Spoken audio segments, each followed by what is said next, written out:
Students, welcome to my channel. तो आज की वीडियो में मैं लेकर आ गई हूँ आपके बीए फर्स्ट ईयर के फर्स्ट सेमेस्टर के समाज शास्त्र यानी सोशियोलॉजी के इम्पॉर्टेंट क्वेश्चन एंड आंसर का मॉडल पेपर। जैसा कि आप सभी लोगों के एग्जाम स्टार्ट हो गए हैं, सभी यूनिवर्सिटीज़ में एग्जाम हो रहे हैं, तो जो भी स्टूडेंट्स न्यू बैच के हैं जो 2023-24 में एग्ज़ाम देंगे उनके लिए आज का यह वीडियो बहुत हेल्पफुल होगा, जो भी सोशियोलॉजी पढ़ते हैं अपने फर्स्ट सेमेस्टर में, क्योंकि मैं आज वही क्वेश्चन बताने वाली हूँ आपको जो आपके एग्ज़ाम में पूछे जाएंगे। तो चलिए बिना देर किए वीडियो को शुरू करते हैं और देखते हैं आपके इम्पॉर्टेंट क्वेश्चंस को। स्टूडेंट्स देखिए, एक बात पहले मैं आपसे कह दूंगी कि अगर आप सोशियोलॉजी की क्लास नहीं किए हैं तो आप मेरे चैनल पर विजिट करके अपनी पूरी क्लास डिटेल में कर सकते हैं, क्योंकि मैंने आपकी सोशियोलॉजी की 1 से लेकर 8 तक की सभी यूनिट्स कंप्लीट करा दी हैं। सारा नोट्स भी चैनल पर अपलोडेड है, तो मैं डिस्क्रिप्शन बॉक्स में आपको सोशियोलॉजी के प्लेलिस्ट की लिंक दे दूंगी। देखिए, आपका पहला क्वेश्चन है समाज शास्त्र क्या है। देखिए, समाज शास्त्र क्या है, ये आपका क्वेश्चन ज़रूर होगा आपके पेपर में, और ये सभी शॉर्ट क्वेश्चन है आपके एग्जाम में जो पूछे जाएंगे। देखिए, समाज शास्त्र क्या है, हमने जब पढ़ा था तो हमने क्या पढ़ा था, समाज शास्त्र क्या है। समाज शास्त्र समाज का एक विज्ञान है और समाज सामाजिक संबंधों का एक जाल है। समाज क्या है, सामाजिक संबंधों का जाल है जिसमें मानव व्यवहार और सामाजिक क्रियाओं का अध्ययन किया जाता है। समाज शास्त्र के अंदर हम समाज में रहने वाले सभी लोगों के जो व्यवहार हैं, उनकी जो क्रियाएं हैं और उनका पारस्परिक जो भी एक दूसरे के साथ संबंध बनता है, उन सभी का अध्ययन हम कहाँ करते हैं, समाज शास्त्र में करते हैं। देखिए, एक परिभाषा आप एग्जाम में ज़रूर लिखिएगा, ज़रूर, चाहे आपका प्रश्न अति लघु में ही क्यों ना पूछे, डेफिनेशन ज़रूर लिखिएगा। और मैंने आपके हर टॉपिक के साथ विद्वानों की डेफिनेशन ज़रूर बताई हुई है। मैंने 3 से 4 डेफिनेशन बता रखी हैं, आपकी क्लास जब कराई थी तो आप वहाँ से याद कर लीजिएगा हर टॉपिक की डेफिनेशन को। देखिए, मैकाइवर तथा पेज के अनुसार एक सोशियोलॉजी पर डेफिनेशन है कि समाज शास्त्र सामाजिक संबंधों के विषय में अध्ययन करता है। संबंधों के इसी जाल को समाज कहते हैं, क्योंकि सामाजिक संबंधों के विषय में अध्ययन करता है क्या, समाज शास्त्र, और इसी संबंधों को क्या कहते हैं, समाज कहा जाता है, इस पूरे संबंधों के जाल को। अब देखो, अगला क्वेश्चन है परिस्थिति से क्या आशय है। परिस्थिति वाला क्वेश्चन बहुत इंपॉर्टेंट है, सभी पर आपको डिटेल में क्लास करने के लिए मिल जाएगी मेरे चैनल पे। देखिए, परिस्थिति एक पद होता है जिसे समाज प्रदान करता है या व्यक्ति स्वयं उसे प्राप्त करने की कोशिश करता है। परिस्थिति 2 प्रकार की होती है, अर्जित और प्रदत्त। देखो, अर्जित परिस्थिति वो होती है जिसको मनुष्य पाने के लिए स्वयं मेहनत करता है, कोशिश करता है। जैसे अगर किसी गरीब घर का लड़का पढ़कर ऑफिसर बन जाए, डॉक्टर बन जाए या इंजीनियर बन जाए, तो उसने बहुत मेहनत की, तब जाके उसने समाज में एक पद हासिल किया। वो क्या बना, डॉक्टर बना, इंजीनियर बना, प्रोफेसर बना, कलेक्टर बना, ऑफिसर बना। तो उसने क्या किया, उसकी स्थिति क्या है, अर्जित स्थिति है, उसने खुद मेहनत करके कमाई है। और दूसरी प्रदत्त स्थिति जिसे समाज स्वयं देता है हर व्यक्ति को, और प्रदत्त स्थिति बच्चे के पैदा होते ही उसे मिल जाती है, जैसे कि जाति हो गया, धर्म हो गया, ये सारी जो स्थिति होती है वो उसकी प्रदत्त यानी जन्म से ही मिल जाती है। जिस धर्म में वो पैदा हो गया वो उसी धर्म का रहेगा, जिस जाति में वो पैदा हो गया उसी जाति का वो है। तो ये होती है प्रदत्त स्थिति। अब देखिए, आपका नेक्स्ट क्वेश्चन है संघर्ष से क्या आशय है। ये भी प्रश्न बहुत महत्वपूर्ण है और अक्सर एग्जाम में पूछता है, कई बार की परीक्षाओं में ये पूछा भी गया है। देखिए, संघर्ष क्या है, एक सामाजिक प्रक्रिया है जो सभी समाजों में पाई जाती है। स्ट्रगल जिसको बोलते हैं, इस प्रक्रिया में व्यक्ति अथवा समूह किसी उद्देश्य की प्राप्ति के लिए दूसरे व्यक्तियों अथवा समूह को रोकने का प्रयत्न करता है। अब देखिए, गिलीन और गिलीन के अनुसार एक परिभाषा है संघर्ष पर कि संघर्ष वह सामाजिक प्रक्रिया है जिसमें व्यक्ति या समूह अपने उद्देश्यों की प्राप्ति विरोधी की हिंसा या हिंसा के भय के द्वारा करते हैं। अब जैसे देखो, संघर्ष एक ऐसी प्रक्रिया है समाज में जिसको पाने के लिए व्यक्ति अपने उद्देश्य को पूरा करने के लिए दूसरे के हितों को पूरी तरह से रोकने की कोशिश करता है। कि वो, जैसे आप मान लीजिए कि समाज में, चलो मान लो एक रेस का चैलेंज हो रहा है, कौन सबसे आगे दौड़ेगा, जिसने दौड़ पूरी वहां तक कंप्लीट कर ली वो विनर हो गया। तो इसमें क्या है कि अपने उद्देश्य को पूरा करने के लिए, खुद को विनर बनने के लिए, दूसरे को भले तकलीफ देनी पड़े, उसके रास्ते में कुछ भी कांटे बिछाने पड़े, उसको करने के लिए लोग तैयार हो जाते हैं। संघर्ष यही है कि दूसरे के हितों को रोकने के लिए दूसरों को नष्ट पहुंचाकर अपनी उद्देश्यों की प्राप्ति करने की कोशिश करते हैं। संघर्ष एक ऐसी ही सामाजिक प्रक्रिया है और सभी सामाजिक प्रक्रिया पर डिटेल में मेरे चैनल पर वीडियोस अपलोड है। आपका अगला महत्वपूर्ण प्रश्न है कि समाजशास्त्र और इतिहास में मूल अंतर क्या है। अब देखिए, ये प्रश्न बहुत इंपॉर्टेंट है और ये अक्सर परीक्षा में पूछता है। आपके सिलेबस में समाजशास्त्र के साथ जितने भी अदर सोशल साइंस के साथ अंतर और संबंध बताए गए हैं, आप उन सभी को पढ़ लीजिएगा। मैंने सभी पर पूरी वीडियो अपलोड कर दी है। तो देखो, ये प्रश्न बड़ा महत्वपूर्ण है कि समाजशास्त्र और इतिहास, इन दोनों के बीच में क्या अंतर है। आइए देखते हैं। देखिए, समाजशास्त्र एक क्या है, सामान्य विज्ञान है, ये पहला ये अंतर है, जबकि इतिहास एक विशेष विज्ञान है। इतिहास में हम किन चीजों का अध्ययन करते हैं, जो हो चुका है, जो पास्ट हो गया, और समाजशास्त्र में हम समाज के सभी सामाजिक संबंधों का, क्रियाओं का, व्यवहारों का, सभी का अध्ययन करते हैं, और इतिहास में सिर्फ जो गुजर चुका है उसका अध्ययन करते हैं। समाजशास्त्र समकालीन समाज के संबंध रखता है, जबकि इतिहास अपने को भूतकाल के अध्ययन तक ही सीमित रखता है। सही बात है, क्योंकि इतिहास सिर्फ भूतकाल तक ही सीमित है, पास्ट तक ही सीमित है। हम प्रेजेंट या फ्यूचर की किसी भी चीज का अध्ययन हिस्ट्री में नहीं करते। देखो, अब इनके बीच जो तीसरा डिफरेंस है वो ये है कि समाजशास्त्र इतिहास के क्रमिक अध्ययन को आगे बढ़ाता है, जबकि इतिहास सामाजिक संबंधों एवं सामाजिकता का परिणाम है। अगला क्वेश्चन देखिए, संस्कृति से क्या आशय है। स्टूडेंट्स देखिए, संस्कृति ये टॉपिक बहुत इंपॉर्टेंट है और मैं बार बार आपसे कह रही हूँ कि आप डिटेल में क्लास करना चाहते हैं तो डिस्क्रिप्शन बॉक्स में दी गई लिंक पर जरूर विजिट कीजिएगा, क्योंकि जब आप वहां से सारी क्लास अपनी कर लेंगे तो आपके एग्जाम में जो भी लॉन्ग क्वेश्चन पूछे जाते हैं सेक्शन बी और सी में, आप उनको भी ईजिली कर लोगे, क्योंकि सारा कुछ मैंने आपका कंप्लीट करवा दिया है। अब देखिए, संस्कृति क्या होती है। संस्कृति जो शब्द है अंग्रेजी भाषा के कल्चर शब्द का हिंदी रूपांतरण है, क्योंकि संस्कृति को इंग्लिश में बोलते हैं कल्चर। इसका शाब्दिक अर्थ है अच्छी स्थिति या सुधरी हुई स्थिति। यानी कि कल्चर का क्या मतलब है, एक अच्छी स्थिति, किसी भी समाज की अच्छी स्थिति या उस समाज की सुधरी हुई स्थिति। सामान्य संस्कृति का प्रयोग प्रशिक्षण और शिक्षा के द्वारा विकास या सुधार करने को कहते हैं। कोई भी व्यक्ति सुसंस्कृत उस समय कहलाता है जब वह ज्ञान के विशिष्ट क्षेत्रों में कुछ अधिकार प्राप्त करता है। अब जैसे किसी व्यक्ति को हम कह सकते हैं ना कि वो सुसंस्कृत व्यक्ति है, क्योंकि वो पढ़ा लिखा है, उसे बहुत ज़्यादा नॉलेज है और जो भी एजुकेशन की फील्ड है उसे हर फील्ड से बहुत अच्छी नॉलेज है, तो हम उसे क्या बोल सकते हैं, सुसंस्कृत है यार। तो वही उसी व्यक्ति को हम कहेंगे ना जिसके पास ज्ञान का भंडार हो, जो अच्छा व्यक्ति हो।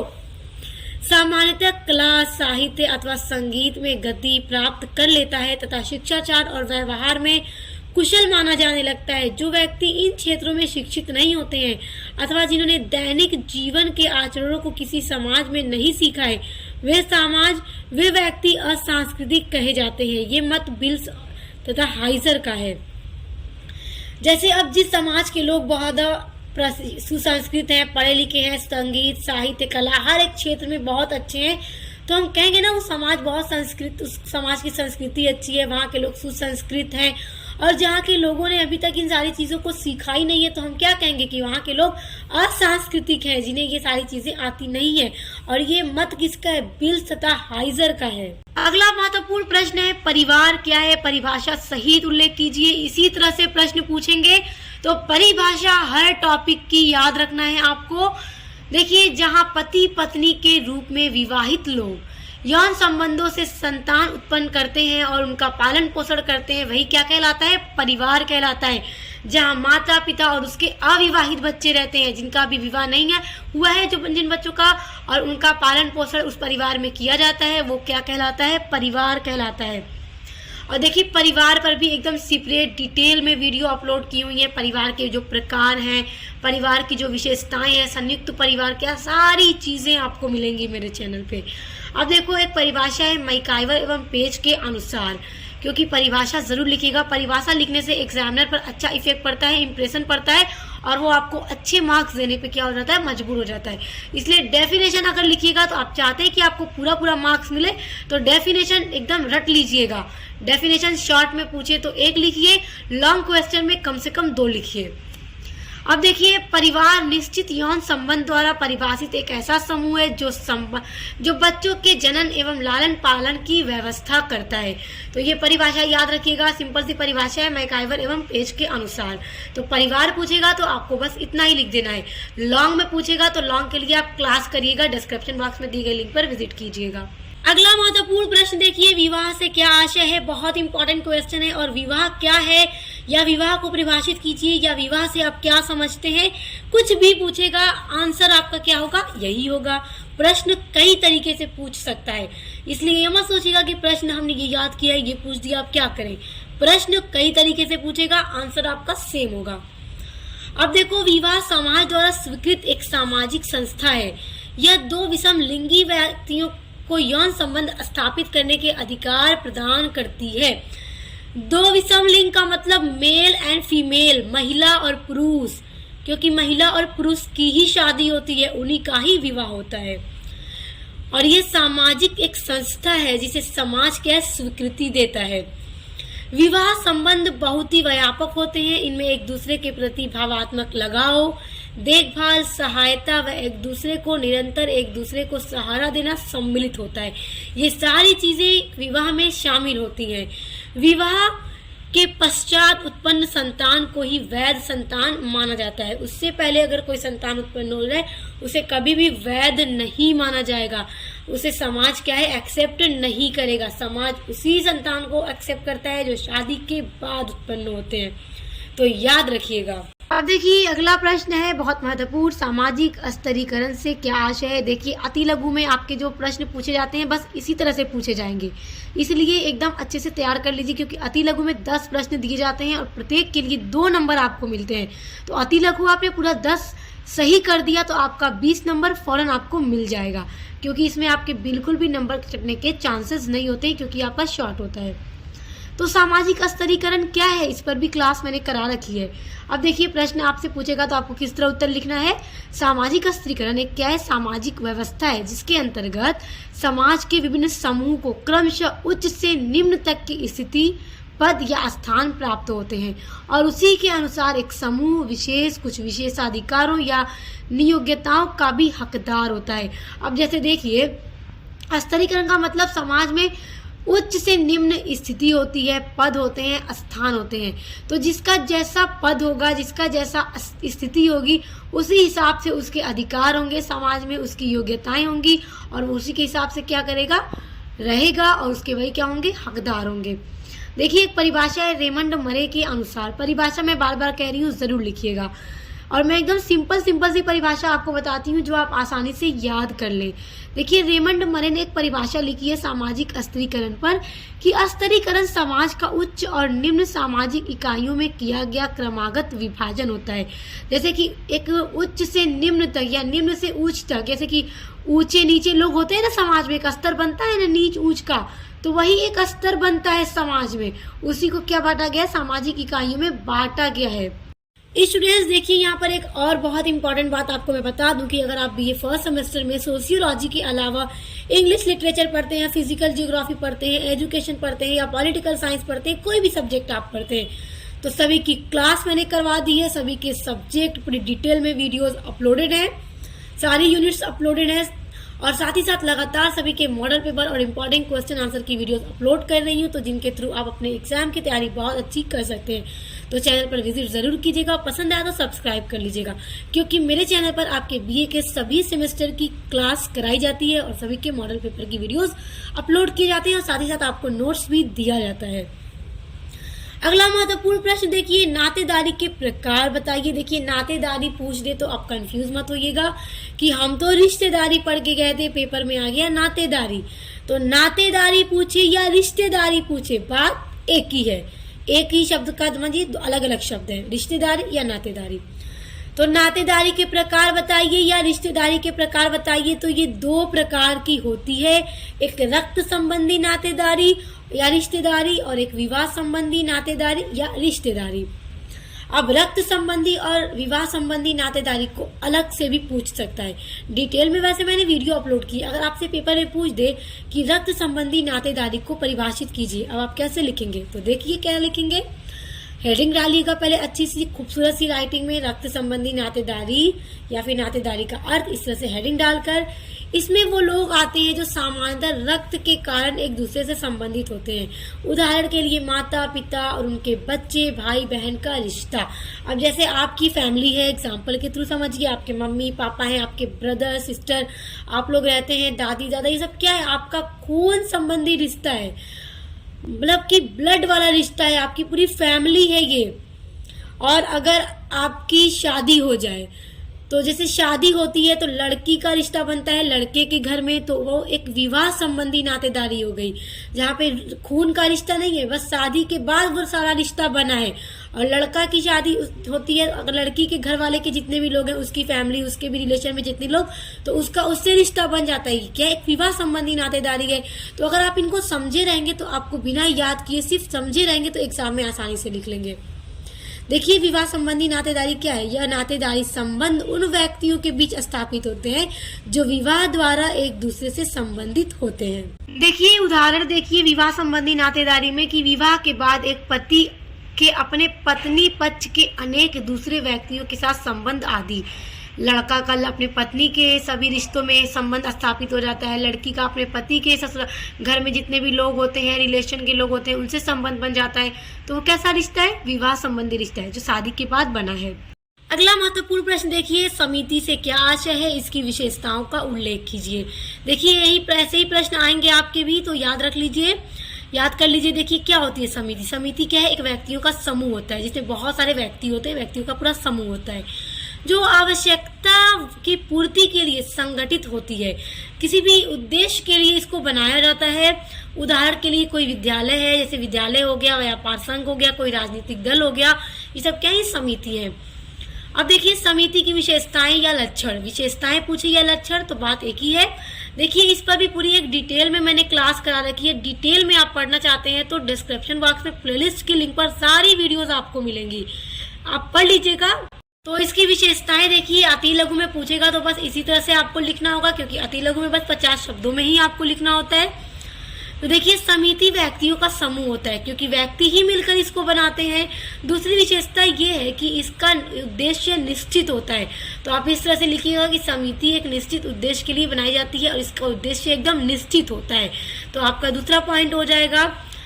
तीसरा हो गया विचार पूर्वक स्थापना। तो आपको लिखना होगा समिति की स्थापना विचार पूर्वक की जाती है, क्योंकि जब जैसे विद्यालय ही एक समिति है तो उसका उद्देश्य क्या है कि शिक्षा देना। तो पहले उस पर विचार किया होगा, फिर उसको बनाया होगा, और ये व्यक्तियों का ही तो एक समूह है जहाँ पे बच्चे क्या है पढ़ने जाते हैं। अगला क्वेश्चन देखिए, प्रतिस्पर्धा और संघर्ष से क्या आशय है, प्रश्न पूछेगा। ये बहुत महत्वपूर्ण प्रश्न है। देखिए प्रतिस्पर्धा मतलब होता है कंपटीशन, जो समाज में कंपटीशन होता है, और संघर्ष जैसे स्ट्रगल जो किया जाता है। अब देखिए प्रतिस्पर्धा अर्थात दूसरों से किसी क्षेत्र में बराबरी करने की चेष्टा करना, समान लक्ष्य की प्राप्ति करने के लिए एक दूसरे से आगे बढ़ने की दौड़ को प्रतिस्पर्धा कहते हैं। क्योंकि अगर कोई कंपटीशन हो रहा है तो हम उसको जीते, हम ही सबसे आगे रहें और हम ही उसमें जीते, तो ये हमारी क्या है कि हम ये चाहते कि हम दौड़े, तो वही हमारा क्या है, कंपटीशन है, प्रतिस्पर्धा है। उस दौड़ में जो कठिनाइयां आती हैं, अब जीतने के लिए, किसी कंपटीशन को जीतने के लिए उसमें हमें जो जो भी कठिनाइयां आती हैं, उस कठिनाइयों को दूर करने के लिए जो भी हम प्रयत्न करते हैं वह संघर्ष कहलाता है। अब जैसे कि आपका एग्जाम है, तो एग्जाम क्या है, आपका एक चैलेंज है जिसको आपको जीतना ही है, आपको पास होना है, अच्छे मार्क्स लाना है। तो आप उसके लिए क्या करते हैं, दिन रात पढ़ाई करते हैं। तो ये आपका क्या है, आपका संघर्ष है, आप स्ट्रगल कर रहे हैं। प्रतिस्पर्धा शब्द अंग्रेजी भाषा के कंपटीशन का हिंदी रूपांतरण होता है। तो महत्वपूर्ण प्रश्न है, इसको याद रखिएगा। अब देखिए अगला प्रश्न है, प्रतिस्पर्धा की विशेषताएं बताइए। बहुत महत्वपूर्ण है, प्रतिस्पर्धा की विशेषताएं पूछता है और लॉन्ग में भी पूछ देता है कि प्रतिस्पर्धा का अर्थ और परिभाषा देते हुए प्रतिस्पर्धा की विशेषताओं का उल्लेख कीजिए। तो लॉन्ग में इस तरह से प्रश्न आएगा, तो आपको इसके लिए देखनी पड़ेगी मेरे प्लेलिस्ट में दी गई वीडियो को, तो आप देखिएगा। चलिए आप देखिए प्रतिस्पर्धा की क्या क्या विशेषताएं हैं। अति लघु में पूछेगा तो किस तरह से लिखना है। अब देखिए आपका आंसर प्रतिस्पर्धा की विशेषताओं में पहला पॉइंट है कि प्रतिस्पर्धा सभी समाजों में पाई जाती है, हर समाज में कंपटीशन पाया जाता है। दूसरा पॉइंट है जैसे जैसे नगरीकरण बढ़ता है प्रतिस्पर्धा भी बढ़ने लगती है, जैसे जैसे नगरीकरण होगा जाहिर सी बात है कि प्रतिस्पर्धा उस समाज में बढ़ती जाएगी। तीसरा है इसमें जन्म एवं जाति का महत्व कम हो जाता है, क्योंकि इससे महत्व नहीं होता है, हर किसी को बस क्या है जीतना होता है, जन्म जाति को महत्व नहीं दिया जाता, चाहे कोई किसी भी जाति का हो, बस हमें जीतना है। अब चौथा पॉइंट है प्रतिस्पर्धा एक निरंतर प्रक्रिया है, जीवन के प्रत्येक क्षेत्र में प्रतिस्पर्धा हर समय पाई जाती है, ये एकदम निरंतर चलने वाली प्रक्रिया है और प्रत्येक क्षेत्र में इसे हर टाइम पाया जाता है। अब देखिए अगला महत्वपूर्ण प्रश्न है सामाजिक गतिशीलता से क्या आशय है। देखिए इस पर भी मैंने वीडियो अपलोड की हुई है, हर टॉपिक पर वीडियो अपलोड है।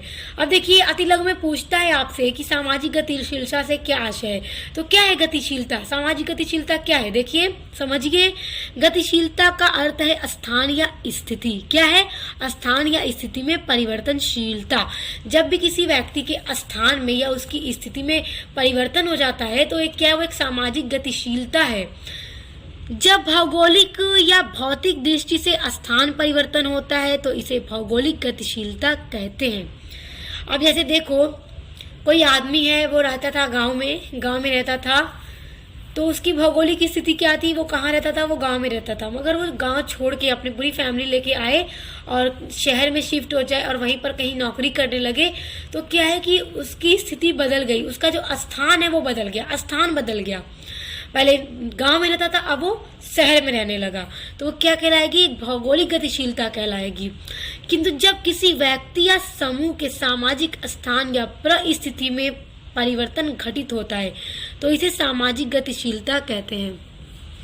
जैसे देखिए उदाहरण के लिए बेरोजगार युवक को रोजगार मिलना, गांव से नगर में आना, धनी व्यक्ति का निर्धन हो जाना आदि सामाजिक गतिशीलता के उदाहरण हैं।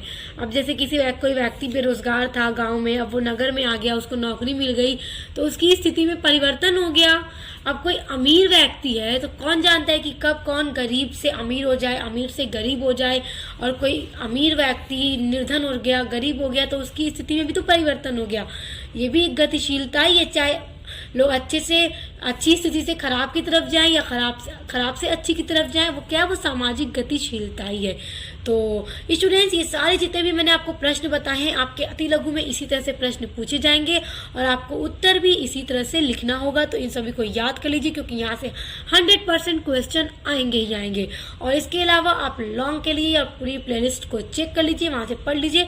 आपके सोशियोलॉजी में आने वाले हर क्वेश्चन, चाहे सेक्शन ए का हो, बी का हो, सी का हो, सब आपका तैयार हो जाएगा। तो अच्छे से तैयारी कीजिए एग्जाम की। Best of luck. मिलते हैं नेक्स्ट वीडियो के साथ।